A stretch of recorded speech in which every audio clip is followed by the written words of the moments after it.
তো চেয়ার নিয়ে এসে ঘরোয়া পদ্ধতিটা বলে দিই। হ্যাঁ, বসো এখানে। দুটো দুটো দুটো এই ঢাকাটা তুলো, ঢাকাটা নিয়ে এসো। হ্যাঁ, একটু পরে ঢাকাটা নিয়ে এসো, সব শেষ হয়ে যাবে। ঢাকা দাও, আর একটা টাওয়েল নিয়ে এসো। ঘরোয়া পদ্ধতি, একটু পেছিয়ে বসুন, একটু পেছিয়ে বসুন, মানে এটা থেকে একটু পেছিয়ে বসুন।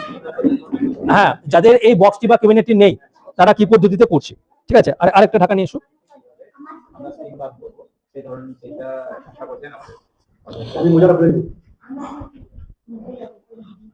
ঠিক আছে, গোটাটাই কভার হয়েছে নাকি একটু দেখে দেন, কভার করে দেন, কোনো গ্যাপ যেন না থাকে। ঠিক আছে, এরপর আরেকটা টাওয়েল রয়েছে। না না, ওই টাওয়েলটা গরম আছে। ঠিক আছে, হ্যাঁ, একটা যে কোনো একটা মাথার উপর চাপিয়ে দাও, ভাঁজ করে। হ্যাঁ হ্যাঁ, জাস্ট এই জিনিসটাই। ঠিক আছে, একটু গ্যাস তো হচ্ছে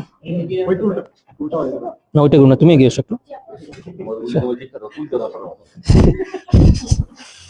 ঠাকুরের মধ্যে তুলেও কেন নামি।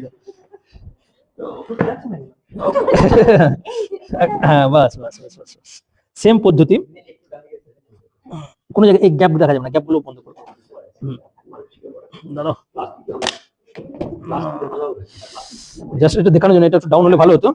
পদ্ধতিটা যেন বুঝতে পারেন। ঠিক আছে, এটা জাস্ট এদিকে পাইপটা থাকবে, এই স্টিমটা এখানে ঢুকছে। ঠিক আছে, এখানে একটা ত্রিভুজাকৃতি আমার একটা টিনের মতো করা থাকবে, ত্রিভুজাকৃতি ফুটো ফুটো থাকবে, পাইপটা ওখানে ঢুকলো, ওখানে নামানো থাকলো। ঠিক আছে, জাস্ট এই পদ্ধতিতে আমাদের ঘরোয়া পদ্ধতিতে স্টিম হবে। এরপরে প্রেসার কুকার আছে, এটা নেই, ঘরে প্রেসার কুকার আছে, প্রেসার কুকারে পাইপটা লাগালাম, প্রেসার কুকারটা দিলাম, স্টিমটা বাইরে বেরিয়ে এলো, এর ভিতর প্রবেশ করলো।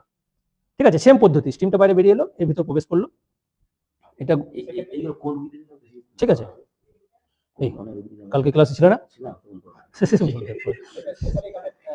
ঠিক আছে, যে কোনো ব্যথার ক্ষেত্রে, ওবেসিটির ক্ষেত্রে, ঠিক আছে, খুব ভালো কাজ দেবে এটা স্টিম বারটা।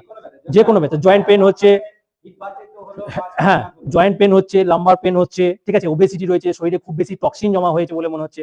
ওবেসিটিটা কি জন্য হয়? পেটটা